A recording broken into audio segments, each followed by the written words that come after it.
Punjab watchers KKR ನಡುವೆ ನಡೀತಂತ ನಾಳಿನ ಪಂದ್ಯ ಇಂಪಾರ್ಟೆಂಟ್ ಪಂದ್ಯ. ಯಾಕಪ್ಪ ಅಂದ್ರೆ ಇಲ್ಲಿ ಮೇನ್ IPL ನಲ್ಲಿ ಎಲ್ಲಾ ಫ್ಯಾನ್ಸ್ ಕೂಡ ನೋಡೋದು ಇಲ್ಲಿ ಪಾಯಿಂಟ್ ಟೇಬಲ್. ಯಾಕಂದ್ರೆ ಆಲ್ಮೋಸ್ಟ್ ಎಲ್ಲಾ ತಂಡಗಳು 6 ಮ್ಯಾಚ್ ಆಡಿದಂಗ್ ಆಗುತ್ತೆ. ಹಾಗಾಗಿ ಇಲ್ಲಿ ಇನ್ಮೇಲೆ ಈ ಒಂದು 6 ಮ್ಯಾಚ್ ಆಡ್ತಾ ಇದೆ. ಅಂದ್ರೆ 6 ಎಲ್ಲರೂ ಕೂಡ ಆಡಿದ್ದಾರೆ, 6 ಸಲ ಆಡಿದ್ದಾರೆ. ಇನ್ಮೇಲೆ ಈ ಒಂದು ಪಂಜಾಬ್ ಆಗ್ಲಿ KKR ಆಗ್ಲಿ ಸೆಂಟ್ರಲ್ ಇದ್ದಾರೆ, ಸೆಂಟ್ರಲ್ ಪ್ಲೇಸ್ ನಲ್ಲಿ ಇದ್ದಾರೆ. ಟಾಪ್ ನಲ್ಲಿ GT ಹಾಗೆ ఢిల్లీ ಇದ್ರೆ, ಕೆಳಗಡೆ ಹೈದರಾಬಾದ್, ಮುಂಬೈ, ಚೆನ್ನೈ ಕೂಡ ಇದೆ. ಇಲ್ಲಿ ಸೆಂಟ್ರಲ್ ಪ್ಲೇಸ್ ಇರೋದು KKR ಪಂಜಾಬ್. ಇಲ್ಲಿ KKR ತಂಡ 6 ಮ್ಯಾಚ್ ಆಡಿದೆ.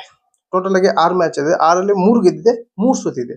ಇಲ್ಲಿ ಪಂಜಾಬ್ 5 ಮ್ಯಾಚ್ ಆಡಿದೆ, 5ರಲ್ಲಿ 3 ಗೆದ್ದಿದೆ, 2 ಸೋತಿದೆ. ಇಲ್ಲಿ ಪಂಜಾಬ್ಗೆ ಈ ಒಂದು ಮ್ಯಾಚ್ ಸೋತ್ರು ಕೂಡ KKR ನ ಸ್ವಲ್ಪ KKR ಮುನ್ನಡೆ ಆಗುತ್ತೆ, ಇಲ್ಲಿ ಪಂಜಾಬ್ ಹಿನ್ನಡೆ ಆಗುತ್ತೆ. ಈ ಒಂದು ಪಿಚ್ ನಲ್ಲಿ ರಿಪೋರ್ಟ್ ಹೇಳೋದಾದ್ರೆ ಇಲ್ಲಿ ಮತ್ತೆ ಯಾವುದೇ ಒಂದು ತಗೊಳ್ಳಿ, ಟಾಸ್ ಆದ್ರೆ ಬೌಲಿಂಗ್ ತಗೊಂತಾರೆ. ಆದ್ರೆ ಅವರು ಒಂದು ಉದ್ದೇಶ ಏನಿರುತ್ತೋ ಗೊತ್ತಿರಲ್ಲ. ಆದ್ರೆ ಈ ಒಂದು ಪಿಚ್ ನಲ್ಲಿ ರಿಪೋರ್ಟ್ ನೋಡೋದಾದ್ರೆ ಈ ಒಂದು ಪಿಚ್ ನಲ್ಲಿ ಯಾರು ಸೆಕೆಂಡ್ ಬ್ಯಾಟಿಂಗ್ ಮಾಡಿದ್ದಾರೆ ಅವರ ಬಹಳ ಸಲ ಗೆದ್ದಿತ್ತು. ಯಾವುದೇ ಒಂದು ಪಿಚ್ ನಲ್ಲಿ ಸೆಕೆಂಡ್ ಬ್ಯಾಟಿಂಗ್ ಗೆ ಗೆದ್ದಿತ್ತು ಜಾಸ್ತಿ. ಹಾಗಾಗಿ ಇಲ್ಲಿ ಟಾಸ್ ಗೆದ್ದವರು ಇಲ್ಲಿ ಬೌಲಿಂಗ್ ಆಯ್ಕೆ ಮಾಡ್ಕೊಂತಾರೆ. ಚೇಸ್ ಮಾಡೋಕೆ ಈಸಿ ಆಗುತ್ತೆ.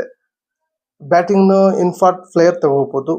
7-8 ಜನ ತನಗೂ ಕೂಡ ಆಡೋಕೆ ಯಾರಾದ್ರೂ ಇದ್ದೇ ಇರ್ತಾರೆ. ಪ್ರತಿಯೊಂದು ತಂಡಕ್ಕೂ ಕೂಡ IPL ಇದ್ದೇ ಇರ್ತಾರೆ. ಹಾಗಾಗಿ ಈಸಿ ಆಗತ್ತೆ ಅನ್ನೋ ಉದ್ದೇಶಕ್ಕೆ ಇಲ್ಲಿ ಬೌಲಿಂಗ್ ತಗೊಂತಾರೆ.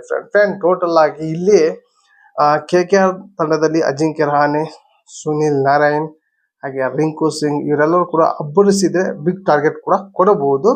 ಅದೇ ರೀತಿ ಪಂಜಾಬ್ ಕೂಡ ಬಿಗ್ ಟಾರ್ಗೆಟ್ ಕೊಡಿತ್ತು. ಹೋದ್ನೇ ಮ್ಯಾಚ್, ಲಾಸ್ಟ್ ಮ್ಯಾಚ್ ನಲ್ಲಿ ಹೈದರಾಬಾದ್ ವರ್ಸಸ್ ಪಂಜಾಬ್ ವಿರುದ್ಧ ನಡೆದಂತ ಮ್ಯಾಚ್ ನಲ್ಲಿ ಫಸ್ಟ್ ಬ್ಯಾಟಿಂಗ್ ಮಾಡಿ 240 ಚಿಲ್ಲರ ರನ್ ಮಾಡಿತ್ತು ಪಂಜಾಬ್. ಆದ್ರೂ ಕೂಡ ಈ ಒಂದು ಮ್ಯಾಚ್ ಸೋತಿದ್ರು. ಯಾಕಂದ್ರೆ ಹೈದರಾಬಾದ್ ನಲ್ಲಿ ಚೆನ್ನಾಗಿಂತ ಓಪನಿಂಗ್ ಸಿಕ್ಕಿತ್ತು ಹೆಡ್ ಹಾಗೆ ಶರ್ಮಾಗೆ. ಹಾಗಾಗಿ ಈ ಒಂದು ಮ್ಯಾಚ್ ಸೋಲೋ ಅಂತ ಪರಿಸ್ಥಿತಿ ಬಂದಿತ್ತು ಪಂಜಾಬ್ಗೆ. ಆದ್ರೆ ಈ ಒಂದು ಮ್ಯಾಚ್ ನಲ್ಲಿ ಬಿಗ್ ಸ್ಕೋರ್ ಕಲೆ ಹಾಕೋದ್ರಲ್ಲೂ ಕೂಡ ಪಂಜಾಬ್ ತಂಡ ಇದೆ.